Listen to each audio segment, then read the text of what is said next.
So hi, I'm Teisha Rawat. I graduated my 12th from University International School, Noida Extension, and I'll be going to the University of Illinois Urbana, Champaign.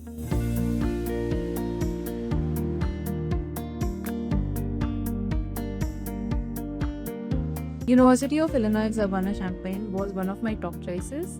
Along with that, I applied to Purdue, Rose Hill, and University of California, Davis, and I believe UniRely did a huge part in that.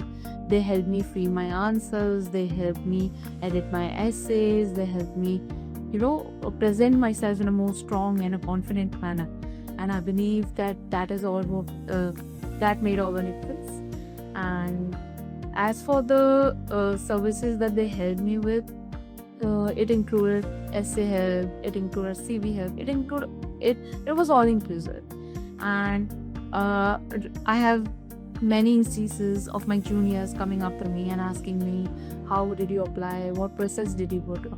And of course I do guide them as much as I can, but I always recommend them that please look into UIUC. They are very helpful and they can actually help you present yourself in such a way that it appeals to the universities.